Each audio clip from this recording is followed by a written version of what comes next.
Hey, so Hey. we've got Ryan Rozicki back in the studio today. We are at the Soul Dogs MMA Fitness in Stony Creek. Shout out to them and thank them for letting us use their gym today. You had a great last fight against Arthur Gorloff in Hamilton. Can you talk about that last fight? Yeah, that was a good opponent, good solid opponent. Comes from a a tough country, so you knew he was coming to win. Came with he was there to win. He had a solid team. He put in you could tell he put the work in. He had a solid training camp, but everybody saw what happened. What did you learn about yourself in that fight with him? If I'm being honest, transparent, I learned that I could have an extremely difficult camp because everything went wrong out before that fight. But on the way to the ring, Stevie said the right things on the way to the ring. I don't know if maybe you got some footage of it or what, but he was talking to me before the fight and kind of reminded me of where I came from. And he put it in my head like, you are one of the best fighters in the world at this weight. Don't overthink it. Go in there. You're gonna do what you're gonna do. Like basically show them. Anyway, whatever he said, it got my mind right. And then I went in. It didn't matter what the training camp was like. On the night of the fight, like I just showed up. In my opinion, and I've been to a lot of the last 80-year fights, 90-year fights, that was one of my favorite performances. What do you take away from that performance? Just like to know that, well, one thing, my punching power is serious because that's a man who has absorbed kicks, shins to the head his whole career. I don't know if he was ever stopped or if he was. I'm not 100% sure. I just know he's extremely durable and he was used to blocking head kicks in Glory and other organizations. So like to be able to literally, it's not like I set up this perfect shot when I knocked him out and finished him. I literally punched right through his guard, which is a extremely durable guard. So I know, number one, my power is world class. And then number two, I would say my ability to just forget about whatever happened before the fight and go in and like execute a game plan no matter what was going on. So you talk about training camp being rough. Is there anything you want to talk about from the camp that you can have moving forward, or do you want to keep that personal? Yeah, I'm going to keep most of it personal. I'll just say, like, I started the camp. It started with a cut. I got cut the first sparring session, so sparring was pretty well out. I think I had one sparring session for that fight. But yeah, things were just really rough, like mentally. I'll just put it that way. But got through it.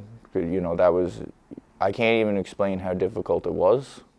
But yeah, there were some things going on, but it doesn't matter. Like I said, I got to show up and executed the game plan, listened to what my coach said, and I went in with a focused mind on the night, and that's all that mattered. Didn't matter what happened before the fight. That's a great mentality. I have to say, I was actually right beside Stevie during the whole fight, and it was so impressive. Every word that he said, you did. And I've never seen that. I've been to a lot of fights. Yeah. That was the most impressive. That's what I took away from the fight, was not just your durability, but how you listened to Stevie that night. Now, you have a big year ahead of you getting, can we talk about WBC now ranking you 7th, WBO ranking you 12th, and WBA 14? But I think it's backwards there. WBA 12, WBO 14. Okay, perfect. So talk about what you want to do now with these high rankings and what your plan is for the future. Of course, I know about them. I've been told about them, and I shared them on Instagram. But if I'm going to be completely honest, I just see numbers. Like, to me, it's just keep training, and whoever's across the ring from me, he's got to go. What do you see coming up for you? Like, would you rather stay in the WBC? Would you rather go to the WBO and try to fight there? Like, if Ryan could choose his path to victory, what way would you like to go? Honestly, like, I think the WBC, but either way, like, a fight's a fight, title's a title, like, it's important to get a world title, but I don't know if I ever said this before, but to me, it's not so much about getting the world title and becoming the world champion, because my mind is back in the 1920s when Jack Dempsey beat Jess Willard. So like back then there was one champion of the world. And when you became champion of the world, that was it. You are the champion. Now you got Lawrence Okoli's got a belt. Badu Jack's got a belt. Who else has belts? Like I can't tell you, because there's I mean, I probably should know this because they're in my weight division, but I don't know. I literally don't know who has the WBO. I don't know who has the IBF. But like, to me, the belt is the ticket. It's not so much of getting the belt, okay, now I'm world champion. No, now I got something they want, so now I can start pinging them off one by one, taking each guy out. And then once I can do that, and then I can like fight and beat, or even just fight all the best, I think that's more valuable than actually being called a world champion today. So you want to unify, like you're talking about going after all 4 titles? Not only going after all 4, but going after everybody. I love that. That's awesome. So this week you're going to Florida, and you're going to be sparring with Lawrence Okoli and some of his team. I think so, yeah. Thoughts of well, who knows if you're going to be sparring, but yeah. You're going there to train with them, and that's a pretty big deal. I mean, talk about that and how you feel about doing that this week. Yeah, I think honestly it's right now, this is probably more important, and like Stevie will say the same thing, Dan, boys say the same thing. Right now, the biggest thing is to progress and go make sure that, you know, the next fight's scheduled for June, so it's not, originally I wanted to fight within 2 weeks after the last one, but then once they talked about like, listen Ryan, I haven't had a real camp since Sean Miller.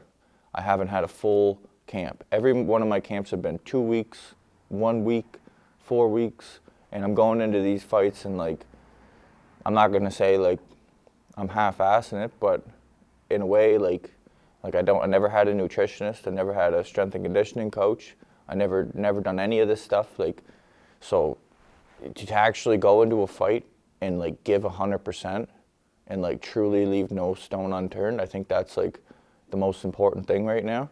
So going down to this camp in Florida, you know, getting in there with the best guys, see how they train, see how they eat, see what they do, right? And then like, that's like a good gauge to basically see where I'm at and what I can improve on. Yeah, so it's definitely going to be a leveling up year, getting a nutritionist. The strength and conditioning coach, I always said, you know, you're very healthy and you take care of yourself, and I love your diet. But, you know, I always said, get him a strength and conditioning coach. That's like, who knows what the power you would create then, right? But, I mean, also if something's broken, why change it at the same time? But, I mean, I still feel like a strength and conditioning coach will benefit you a lot. What do you want to see coming into 2023? I just want to like reach my max potential at 28 years old and see, you know, like I just turned 28, and I truly believe my best years are ahead of me. Like they're going to be, I think when I'm about 32 to 34, that's when I'm probably going to hit my prime. That's just what I feel. And like, let's just see if I can get to my max potential at this age, see what I can do this year. By the end of the year, I want to like at least have 2 to 3 fights, all against top 10 guys. And I have to ask, who's at the top of those lists? The top, to me, they're literally just like numbers on the ranking. You know, their numbers and their names, and they all got their reputations and their, you know, whatever they got. But like at the end of the day, when I get in the ring with these guys, I couldn't. They're just there. You know, they're not. It doesn't matter, really. Say to the Cruiserweight division and to the boxing fans out there all over the world. I mean, I'm going to break into the world scene very soon. I know it. I know it. I feel it. Like, you know, I'm getting up there. So like, any day now, they're gonna recognize me. The world's gonna know who I am. I mean, if this interview goes viral and, you know, they want to know what I think and who I am, just know like I'm coming.